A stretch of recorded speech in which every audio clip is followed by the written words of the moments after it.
Thor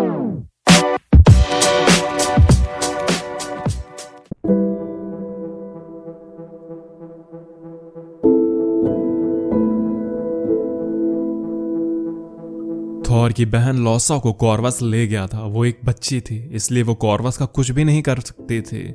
Corvus लॉसा को ऐसी जगह ले जा रहा था जिसके बारे में खुद ओडेन तक को नहीं पता था, लेकिन रोना थी जो उस जगह के बारे में जानती थी। इसलिए थॉर रोना से मदद मांगने गया, जहां उसे नेफेलहाइम की वो जंग के बारे में पता चला जहां बोर हार गए थे। पर थॉर और रोना तब हैरान रह जाते हैं जब वो अपने सामने खुद बोर को देखते हैं। तो गाइस, यही था जो हमने पिछले एपिसोड में देखा था। अब आगे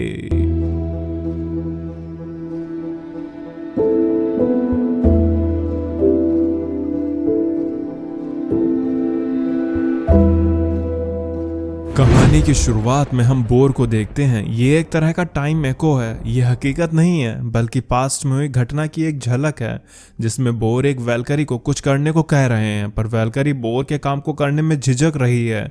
जिस पर बोर ने वैल्करी को आदेश देते हुए कहा। बोर की इस हरकत को देखकर थॉर हैरान था, लेकिन रूना ने थॉर को शांत रहकर यह सब देखने को बोला। वैल्करी बोर से कह रही होती है कि वो अपने राजा के ऑर्डर्स की अवहेलना नहीं कर रही है, पर उसकी भी मरे हुए लोगों के प्रति कुछ ड्यूटीज हैं जिसे फिलहाल के लिए बोर नहीं मान रहे थे। तभी बोर अपने दूसरे सेवक को कुछ जलाने को कहते हैं।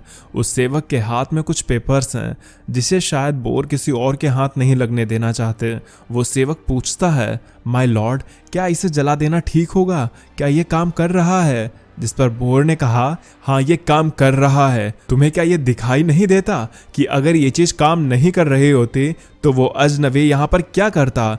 ये वो अजनबी है जो किसी और समय से समय में आया है। तो हाँ, ये चीज काम कर रही है। अब बस फौरन से इन सबको जला दो। बोर वैल्करी को भी जंग में जाने को कहते हैं। ये अतीत की वो झलक है जिसे उस वक्त रूना ने नहीं देखा था कि उसकी बहनों के साथ बोर कैसे पेश आ रहे थे।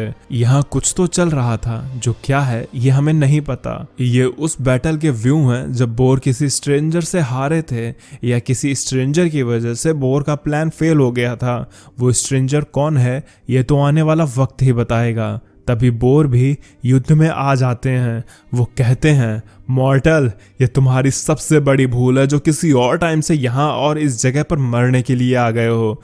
तब हम देखते हैं उस स्ट्रेंजर को, जो कोई और नहीं बल्कि मैड टाइटन थैनोस है, जिसकी जंग आज बोर थॉर के ग्रैंडफादर से होने वाली है। थैनोस भी बोर पर हमला करने के लिए रेडी था, यानी कि पास्ट में बोर का सामना थैनोस से हो चुका है। थॉर रूना से पूछता है कि जब ये दोनों लोग लड़ रहे थे तब तुम कहां पर थीं? रूना ने बताया, मैं पश्चिमी छोर पर एक टुकड़ी के साथ तैनात थी। मैंने बस सुना था कि हमारे राजा किसी अजनबी से लड़ रहे हैं जो कि हमारे लोगों को वैश्यों की तरह मार रहा था। उसका तो हमारी जंग से कुछ लेना देना भी नहीं था, लेकिन उसी लड़ाई के दौरान बोर के सॉर्सरर्स उस शक्ति को संभाल नहीं पाए और फिर वो माउंटेन एक्सप्लोड हो गया। फिर तभी थॉर और रोना के सामने वो टाइम को फिर से स्टार्ट हो जाता है। तो रूना बताती है, यहाँ तुमने जो कुछ भी देखा थॉर, उस पर आंख बंद करके विश्वास मत कर लेना। थॉर ने पूछा, उस धमाके के बाद थैनोस का क्या हुआ? रूना ने पूछा, थैनोस मतलब वो स्ट्रेंजर? जब वो धमाका हुआ तब हमारे राजा और वो अजनबी पास में ही थे। हमारे लोगों के पास शील्ड थी, लेकिन तब भी वो खुद को बचा नहीं पाए। मुझे नहीं लगता कि वो उस धमाके में बच भी पाया होगा। थॉर ने कहा, मेरा यकीन मानो रूना, वो जरूर बच गया होगा। वहीं इन सबसे अलग कॉर्वस लॉसा के साथ उस डोर के अंदर आ चुका था। लॉसा छोटी थी, वो कॉर्वस का कुछ नहीं कर सकती थी, और कॉर्वस को लॉसा के खून की ज़रूरत थी, क्योंकि उसके खून की ही वजह से डोर को खोला जा सकता था। क्योंकि लॉसा में भी बोर का खून था। लॉसा कॉर्वस को रोकने की कोशिश करती है, लेकिन वो नाकामयाब रहती है। लॉसा ने कहा, तुम झूठे हो, तुमने कहा था कि तुम मुझे मेरी माँ के पास लेकर जाओगे। कॉर्वस ने कहा, तुम मुझे झूठा कह रही हो? यहाँ तो हर कोई झूठा है, तुम्हारे पिता, तुम्हारी माँ और वो तुम्हारे सभी लोग जिनको भी तुम जानते हो, उन सब ने तुमसे कभी ना कभी झूठ बोला है। तो अगर तुम मुझे झूठा समझती हो तो इस मामले में मैं अकेला नहीं हूँ। ये डोर बोर के मैजिक से बंद है। इसे या तो उनके खून या उनके वंशज के खून से ही खोला जा सकता है, इसलिए मुझे तुम्हारे खून की ज़रूरत है। इसे जितना आसानी से करने दोगी तुम्हें उतना कम दर्द होगा बच्ची।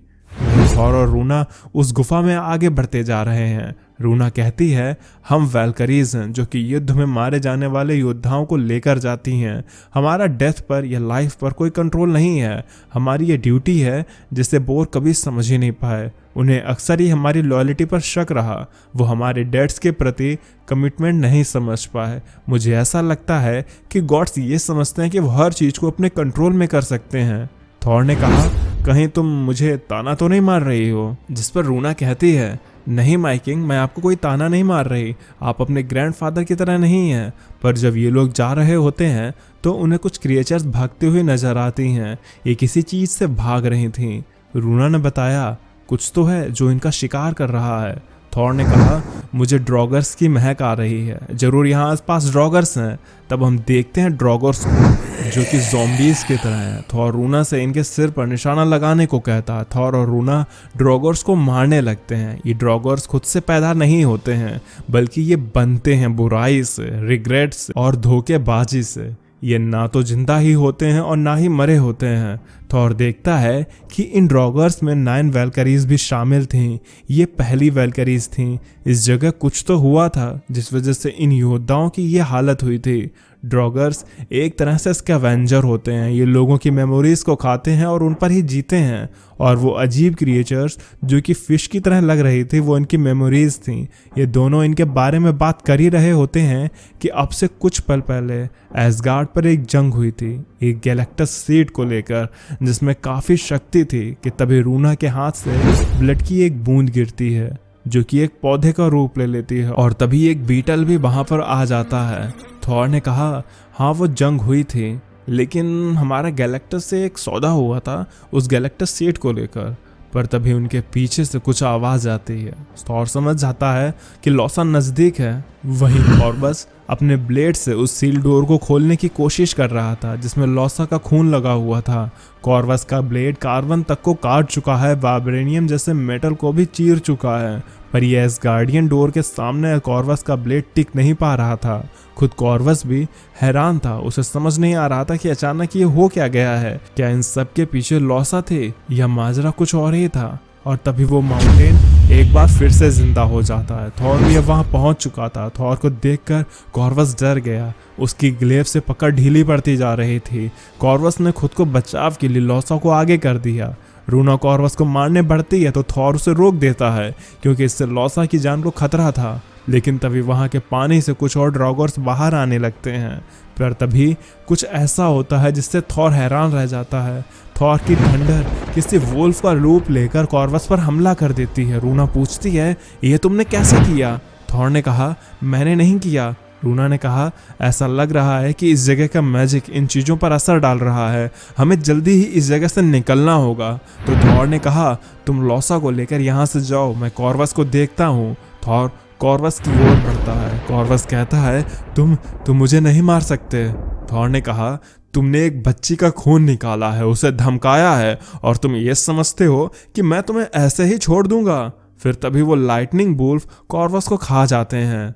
रूना ने कहा, थॉर अब तुम मुझे डरा रहे हो। थॉर ने कहा, मुझे इन वुल्फ्स के बारे में कुछ भी नहीं पता, पर अब तुम जाओ। मुझे जानना है कि हमारे ग्रैंडफादर ने इस डोर के पीछे क्या छिपा रखा है। रूना ने कहा, नहीं, मैं आपके बिना नहीं जाऊंगी। तो थॉर ने कहा, ये एक किंग का आदेश है, तुम मेरी बहन को सुरक्षित यहाँ से ले जाओ। आज मैं इस राज को जानकर ही रहूंगा। और थॉर अपने ब्लड से उस डोर को खोलने की रस्म करने लगता है। लेकिन ओडेन जो कि म्यूनीर में मौजूद थे वो थॉर को रोकते हैं कि थॉर ऐसा ना करे, उन्हें दर्द हो रहा है, उन्हें यहाँ पर तकलीफ पहुंच रही है। लेकिन थॉर ओडेन की एक नहीं सुनते और जैसे ही थॉर उस डोर को खोलता है। वो कुछ देखकर हैरान रह जाता है क्योंकि डोर के उस ओर कोई और नहीं बल्कि डॉक्टर डूम खड़ा था। लेकिन तभी वही बीटल जो कि इस फूल के आसपास था वो अपना आखिरी मैसेज अपने मास्टर तक पहुंचा देता है। वो मैसेज क्या था ये तो आने वाला वक्त ही बताएगा, पर अब इस कहानी में डॉक्टर डूम की भी एंट्री हो चुकी है तो मज़ा अब दोगुना होने वाला है। पर आज का ये एपिसोड यहीं पर ख़त्म हो जाता है। तो अगर आपको ये वीडियो पसंद आई हो तो इसको लाइक कर देना, चैनल पर नए हो तो सब्सक्राइब कर देना। तो अब मैं चलता हूँ, आप मेरे बाकी की वीडियोस एंजॉय करें और खुश रहें।